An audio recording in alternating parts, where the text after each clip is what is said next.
Union শাখার সংগ্রামী আমির জনাব জাবেদ আলী ভাই এবং আজকের প্রোগ্রামের বিশেষ অতিথি উপজেলা আমির মাওলানা তরিকুল ইসলাম ভাই, বিশেষ অতিথি মাওলানা আলমগীর হোসাইন ভাই এবং এলাকার শ্রদ্ধেয় মুরব্বী একরাম, আমার পাশে উপস্থিত আছেন মুস্তাইনুল্লাহ ভাই, আমাদের শ্রদ্ধেয় চাচাজান সহ ওই লাইনে যারা বসে আছেন, আশেপাশে যারা বসে আছেন এবং আজকের এই উপস্থিতি, আল্লাহর শুকরিয়া আদায় করছি। 24-এর বিপ্লবের পরে এই ধরনের খোলা জায়গায় আল্লাহ রাব্বুল আলামিন আমাদের যে বসার সুযোগ দিলেন, যাদের শাহাদাতের বিনিময়ে আজকে এখানে দাঁড়িয়ে আল্লাহর কাছে দোয়া করছি রব্বুল আলামিন তাদের শাহাদাতের সর্বোচ্চ মাকাম দান করুন, আমিন।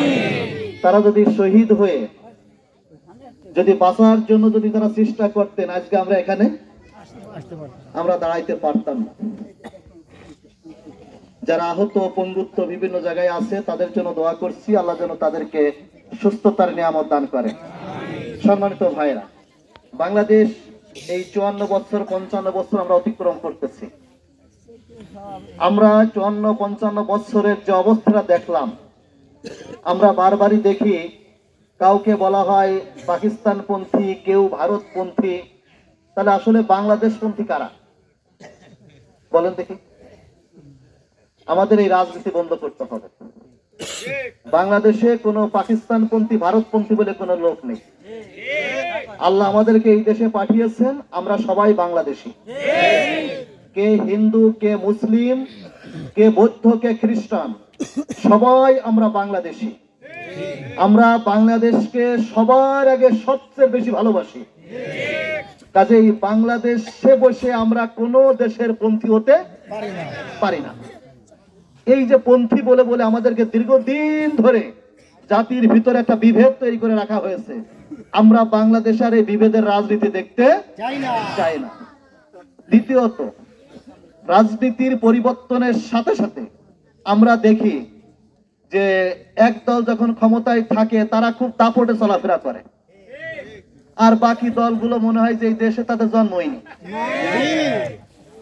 এমনকি পুলিশের, সেনাবাহিনীর, এদের ভিতরে চাকরি করার পরও জনগণের টাকা খেয়ে, জনগণের ট্যাক্সের টাকায় বেতন নেওয়ার পরও তারা যে দল ক্ষমতা আসে সেই দলের চাটুকারিতা করা শুরু করে দেয়।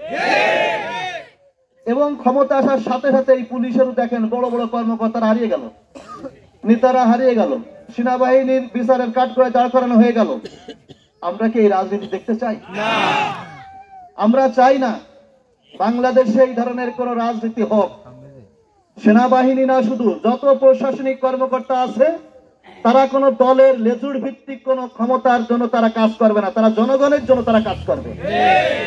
আর বাংলাদেশের প্রত্যেকটা জনগণ, 18 কোটি মানুষ, 36 কোটি হাতকে কাজে লাগানোর জন্য যে পরিবেশ, সেই পরিবেশ নিশ্চিত করার দায়িত্ব হলো পুলিশের।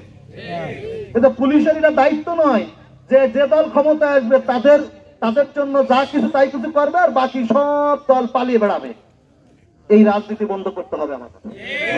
এই রাজনীতি যদি বন্ধ না হয়, আমরা বাংলাদেশকে যে উন্নয়নশীল একটা দেশে রূপান্তরিত করার জন্য চেষ্টা করছি, সেই চেষ্টা বাস্তবায়ন বাংলাদেশে করা সম্ভব নয়। হাজার হাজার লোক যদি পালিয়ে বেড়ায়, যদি খায় বাংলাদেশে বসে পড়ে, কোনো কাজ নেই, তাহলে দেশ পিছনে থাকবে না? আর সবাই যদি কাজ করার পরিবেশ পায়, মন খুলে যদি কাজ করতে পারে, তাহলে দেশ এগিয়ে যাবে না? তাহলে সেই পরিবেশ নিশ্চিত করার জন্য বাংলাদেশ জামাত ইসলামী 24-এর বিপ্লবের পরে ওয়াদাবদ্ধ জাতির সামনে যে আমরা রাজনীতিতে এক দল আসবে, আর এক দল ঘাট মাঠ হাট সব দখলে চলে যাবে, আর এক দল হারিয়ে যাবে। এই রাজনীতি বন্ধ করতে হবে। আমরা রাজনীতির এই ব্যালেন্স, আমরা স্পষ্ট আমিরে জামাত বলেছেন, আমরা রাজনীতির নামে কোন নেতাগিরি আমরা দেখতে চাই না। আমরা রাজনীতি মানেই হচ্ছে জনগণের সেবক। আমরা জনগণের সেবক হতে চাই, নেতা হতে চাই না। আমরা ওয়াদাবদ্ধ। আমাদের অনেক সময় বলা হয় যে জনগণের সেবক মানেই তো আপনাদের মাঝে মাঝে মধ্যে এসে যেসব সমস্যা এখানে দেখলাম আজকে। প্রথমত, এখানে কোনো রাস্তা নেই, সারা রাস্তা ঘুরলাম, সব জায়গায় কাঁচা রাস্তা, সেই কান্দুরি থেকে এরপরে যে আপনার একেবারে খামার থেকে শুরু করে যে যত জায়গাতে ঘুরে ফিরে আসলাম সব জায়গায় কাঁচা রাস্তা। দ্বিতীয় হচ্ছে যে এখানের পানি স্বাস্থ্যসম্মত পানি না এখানে। পানিতে লবণাক্ত পানি, একেবারে এখানে ডিপ টিউবওয়েলও এখানে কাজ হবে না, তাই না? এখানে আধুনিক প্রযুক্তি ব্যবহার করতে হবে। তাহলে এখানে সুপেয় পানির খুবই প্রয়োজন। কি বলেন? সুপেয় পানির প্রয়োজন, এখানে রাস্তার প্রয়োজন। দ্বিতীয় হচ্ছে আমাদের এই অঞ্চলে, টোটাল অঞ্চলে স্বাস্থ্য সেবায় একেবারে খুবই লাজুক অবস্থা। এখানে কোথায়? খুলনা, গোপালগঞ্জ, নড়াইল। একটা রোগী যদি এই গ্রামের ভিতরে কোনো সমস্যায় পড়ে, তাকে কি কালিয়ায় স্বাস্থ্য কমপ্লেক্সে নিতে গেলে কোনো অ্যাম্বুলেন্স আসবে কোনো রাস্তায়? কোনো ভ্যানও নেওয়া যাবে না। এমনকি বৃষ্টি নামলে গরুর গাড়ি, ঘোড়ার গাড়ি চলবে না এখানে, এরকম একটা অবস্থা। এই অবস্থা থেকে স্বাধীনতার 55 বছর পরে এই ধরনের অনুন্নত জায়গায় আমরা বসবাস করতেছি, এটা কি আসলেই মেনে নেওয়া যায়?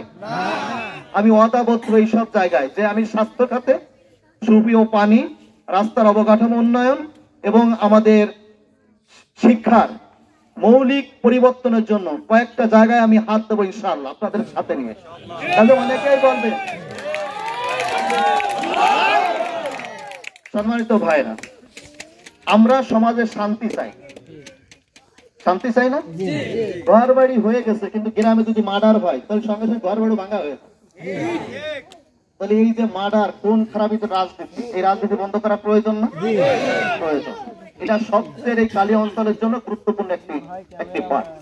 তার কারণ আমি যখন নড়াইল কারাগারে ছিলাম, কোন সময় যদি 500 জন আসামি নড়াইল কারাগারে থাকছে, তাহলে তার ভিতরে 300 গেল কালিয়ার, আর বাকি 200 হলো লোহাগাড়া এবং নড়াইল সদর। কোন সময় যদি মানে ধরা যায় যে 300-র ভিতরে আবার 100 হলো শুধু নড়াগাতি, মানে 200 নড়াগাতি আর 100 হলো সারা জায়গায়। এই ধরনের যারা জেল খেটেছেন, এখানে যারা বিভিন্ন সময় বিভিন্ন জুই ঝামেলায় জেলে গিয়েছেন, দেখেন নাই? অর্থাৎ এই যে দীর্ঘদিন, আমি বললাম 1-2 মাস না, ম্যারাথন গতিতে, মানে 1 বছরে একটা না একবার জেল খাটছে, আবার বেরোয় এই যে 24 বিপ্লবের কিছুদিন আগে জেলখান থেকে বের হয়েছে। তার মানে ওই সময় যখন 400 জন আসামি ছিল, 400 জন আসামির ভিতরে 300 জন আসামি ছিল কালিয়া উপজেলার। তাদের সাথে আমার কথাবার্তা হয়েছে, বিভিন্ন বসেছি। সবচেয়ে বড় সমস্যা আছে, আমাদের এই খুনাখুনি রাজনীতি বন্ধ করতে হবে। আমাদের দেশে বিদেশে অনেক ভাইরা আছে, এই আপনাদের এই গ্রামকে ভালোবাসে, তারা এই গ্রাম ছেড়ে বাইরে লেখাপড়া করে, গ্রামকে ভালোবাসে, তারা এটা পছন্দ করে না, কিন্তু ভয়ে এলাকায় বসবাস করতে পারে না। প্রশাসনের অনেক লোক আছে, তারাও চায় যে এলাকায় একটু শান্তি ফিরে আসে। আচ্ছা, আমাদের সন্তানদের জন্য একটি সুন্দর একটা কালিয়া, সুন্দর একটা কলাবাড়ি ইউনিয়ন উপহার কি আমাদের দায়িত্ব আছে না? আমরা যা করলাম, আমাদের দাদারা যা করে করছে, আমাদের পিতারা যা করে করুক, কিন্তু এখন আমাদের সন্তানদের জন্য আমরা একটা নিরাপদ এই কলাবাড়ি ইউনিয়ন রেখে যেতে চাই। এই দায়িত্ব কি আমাদের সবার পরে না? আমরা একটা নিরাপদ, শান্তিতে, দল মত নির্বিশেষে একটি সুন্দর একটি পরিবেশ আনয়নের জন্য আমরা সম্মিলিত হয়ে একটা উদ্যোগ গ্রহণ করতে পারি কিনা? আমি সেই উদ্যোগ গ্রহণ করবো, আপনাদের সাথে ওয়াদাবদ্ধ। পারি আর না পারি, কিন্তু চেষ্টা শুরু করবো। এখন আপনারা যত পরিমাণ সহযোগিতা করবেন, কাজটা তত অগ্রসর হবে। যত সহযোগিতা না করবেন, ততই তো পিছনে থাকবে। কাজে এই ভালো কাজে যদি একটা স্টার্ট হয়, ভালো কাজ যদি শুরু হয়, তাহলে ইনশাআল্লাহ 10 বছর 20 বছর পর হলে রেজাল্ট আসবে না? আসবে। কাজেই আমরা চাই সমাজ থেকে আমাদের সন্তানদের জন্য একটা বসবাসকারী উপযোগী একটা সমাজ আমরা যেন রেখে দিতে পারি ইনশাআল্লাহ। সম্মানিত ভাইরা, আমরা সর্বশেষ যে কথাটি বলতে চাই, বাংলাদেশ জামাত ইসলামী, আমরা বারবারই বলি যে আমাদের আমিরে জামাত বলেছেন, আমাদের ভাইরাও বক্তব্যের ভিতরে বলে গিয়েছেন যে আমরা কোনো অর্থ নিয়ে এমপিরা নিজ হাতে কোনো অর্থ চালাচালি করবেন না। যা বাজেট হবেন, আমি বিভিন্ন বিদেশি বিভিন্ন সংস্থায় কাজ করি, মসজিদ, মাদ্রাসা, এতিম প্রতিপালন, এরপরে আপনার অজুখানা, এই প্রজেক্ট গুলো এখন চলমান, মাদ্রাসা প্রতিষ্ঠা, বিভিন্ন জায়গায় যে নুরানি কওমি মাদ্রাসার বিল্ডিং, এগুলো আমাদের বেসরকারি যেগুলো আছে, এগুলো আমরা করে দিই। বিভিন্ন জায়গায় আমাদের চলমান প্রজেক্ট গুলো, এই প্রজেক্ট গুলো যা বিদেশের থেকে বিভিন্ন দেশের থেকে আসবে সেগুলো, এবং সরকারি যে বরাদ্দ যেগুলো পাবে সেগুলো যদি আপনাদের মাধ্যমে হয়, তাহলে তো আমাকে আর দোষী সাব্যস্ত করতে পারবেন না। তাহলে আপনাদের সাথে নিয়ে যদি উন্নয়নের এই যাত্রা যদি একটা রোল মডেল যদি আমরা তৈরি করতে পারি, তাহলে আলহামদুলিল্লাহ আমরা একটা শান্তিতে, কে হিন্দু কে মুসলিম, আমরা সম্মিলিত ভাবে এক জায়গায় বসে কার কোথায় কি সমস্যা আছে অগ্রাধিকার ভিত্তিতে, যে ওখান থেকে সবচেয়ে কাদা যেখানে সেখান থেকে কাজ শুরু হবে, তাই না? না যিনি সবচেয়ে বড় লিডার তার বাড়িতে শুরু হবে। আমরা এই জায়গাটা বাদ দিয়ে সর্বপ্রথম আসবো যে যেখানে সবচেয়ে বেশি প্রয়োজন সেখান থেকে আমাদের উন্নয়নের যাত্রা শুরু হবে, সেখানে সবাই আমরা একমত থাকবো ইনশাআল্লাহ। পরের মাসের আরো গুরুত্ব হবে, পরের মাসে আরেকটা কাজ শুরু হবে। এইভাবে কন্টিনিউ যদি অগ্রতার ভিত্তিতে কাজ করি তাহলে 5 বছরের মাথায় আমি আশা করি 5 বছর পরে কালিয়ার এই আসনের ভিতরে এই কয়টা জায়গায় একটা কাঙ্ক্ষিত মানে আমরা নিয়ে আসতে পারবো ইনশাআল্লাহ। আমরা যদি কাঙ্ক্ষিত মানে যদি নিয়ে আসতে পারি তাহলে জনগণ পরে যে 5 বছর পরে সিদ্ধান্ত নিবে যে কাকে ক্ষমতায় রাখা দরকার, কাদেরকে ফেরত দেওয়া দরকার, এটা তো অধিকার আছে আপনাদের। কাজেই আমরা ওই জায়গায় দাঁড়িয়ে বলি যে ভাই আমরা 55 বছর দেখেছি, 5টা বছরের জন্য আপনারা এই বাংলাদেশ নামক এই রাষ্ট্রটাকে আমাকে হাতে একটু তুলে দেখেন আমরা বাংলাদেশকে কোন জায়গায় নিয়ে যেতে চাই, কি আপনার স্বপ্ন দেখি, এই বাংলাদেশকে নিয়ে আমাদের ভাবনাটা কি আপনারা দেখুন। অনেকেই বলে যে আপনারা করতে পারবেন, তার প্রমাণটা আমরা বলি যে আমরা বাংলাদেশের সবচেয়ে মজলুম দলের নাম হলো বাংলাদেশ জামাত ইসলামী। সেই মজলুম থাকা অবস্থায় আমরা ইসলামী ব্যাংক তৈরি করেছি, আমরা ইবনে সিনা হাসপাতাল তৈরি করেছি, ইবনে সিনা ফার্মাসিউটিক্যাল তৈরি করেছি, ইসলামী ব্যাংক হাসপাতাল তৈরি করেছি, আমরা স্কুল কলেজ বিশ্ববিদ্যালয় মেডিকেল বিশ্ববিদ্যালয় পর্যন্ত প্রাইভেট আমরা তৈরি করেছি। তৈরি করার মাধ্যমে দেশের হাজার লক্ষ যুবকের কর্মসংস্থান তৈরি করেছি। তবে আমরা এই জন্য বলতে চাই এই প্রতিষ্ঠানগুলো শুধু বাংলাদেশ নয়, ওয়ার্ল্ডের ভিতরে সবচেয়ে সেরা সেরা প্রতিষ্ঠান জামাত ইসলামী তৈরি করেছে। কাজেই বাংলাদেশ নামক এই ছোট্ট একটা রাষ্ট্রকে যদি আপনারা আমাদের হাতে তুলে দেন, আমাদের প্রতিষ্ঠানকে ঠিক যেভাবে আমরা পরিচালনা করেছি ওইভাবে সুন্দরভাবে আমরা এই দেশকে আমরা পরিচালনা করবো ইনশাআল্লাহ। কাজেই যে দলের লক্ষ লক্ষ জনশক্তিকে আমরা নিয়ন্ত্রণ করতে পারি, আমরা বাংলাদেশ নামক এই রাষ্ট্রকে আমরা নিয়ন্ত্রণ করতে পারবো ইনশাআল্লাহ। এটা সৎ সাহস আমাদের আছে, সেই সাহস নিয়ে আমরা ময়দানে নেমেছি, সেই সাহস নিয়ে আমরা অগ্রসর হয়েছি। সেই দেশ আমরা পরিচালনা করব, এই দেশ পরিচালনা করার মতন আমাদের যোগ্যতা হিম্মত সাহস আছে। এই জন্য আমরা দেশের জন্য আমরা কাজ করার জন্য আমরা উঠে পড়ে লেগেছি। আমরা এই দেশটাকে আর কোন পিছনের দিকে আমরা ফিরে তাকাতে হবে না, আমরা পিছনে নিয়ে যেতে চাই না। আমরা এই ভেদাভেদের রাজনীতি বন্ধ করতে চাই। আমরা সম্মিলিতভাবে হিন্দু মুসলিম বৌদ্ধ খ্রিস্টান সবাই একসাথে এই দেশটাকে নিয়ে যেন আমরা বলতে পারি স্যালুট বাংলাদেশ। কি আমরা বলতে পারবো না ইনশাআল্লাহ? আমরা এমন একটা বাংলাদেশ দেখি, আমরা সবাই বলবো এমন বাংলাদেশের জন্য পৃথিবীর বিভিন্ন জায়গায় আমাদের যুবকরা আজকে দেশে বিদেশে পাড়ি দেওয়ার জন্য তারা সাগরে লাশ হয়ে ভাসে। আমাদের এই দেশ এমন হবে আমাদের যুবকরা আর ওই সাগরে লাশ হয়ে ভাসবে না। যিনি যেখানে লেখাপড়া করবেন লেখাপড়ার যোগ্যতা অনুসারে তার চাকরি সেখানে হবে। তার জন্য 10 লাখ 20 লাখ টাকা কোনো ঘুষ দেওয়া লাগবে না। একটা নাইট গার্ডের চাকরি করতে যে প্রাইমারি স্কুলে 10 লাখ টাকা দিয়ে চাকরি করতে হয়েছে, তাদের কাছে দিয়েছেন টাকাগুলো? বলেন, আমরা কি এই রাজনীতি দেখতে চাই?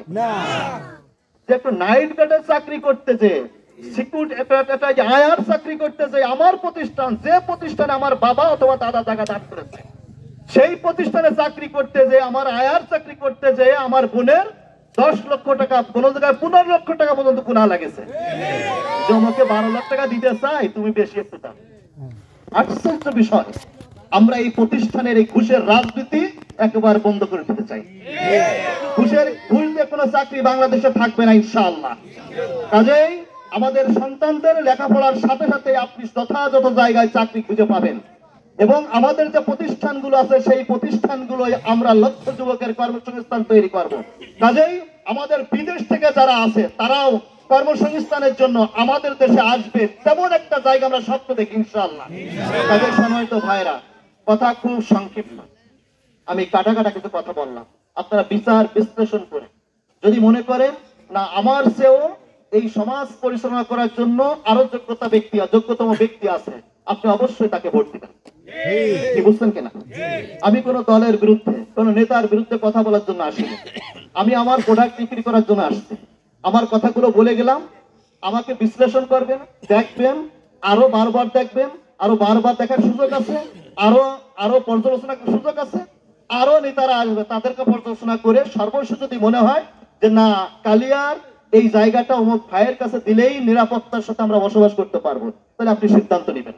আর যদি মনে করেন আমার তো ভালো জায়গায় দিলে আপনি সেখানে সাকসেসফুল হবে, তাহলে আপনার অধিকার আছে সেখানে দেওয়ার। কি বলেন? আমি সেই অধিকার হরণ করার জন্য আমি আসছি, আমি সেই অধিকার হরণ করার জন্য আসি না। আমি আসছি একটি সুন্দর মানবিক কালিয়া আপনাদেরকে তুলে দেওয়ার জন্য।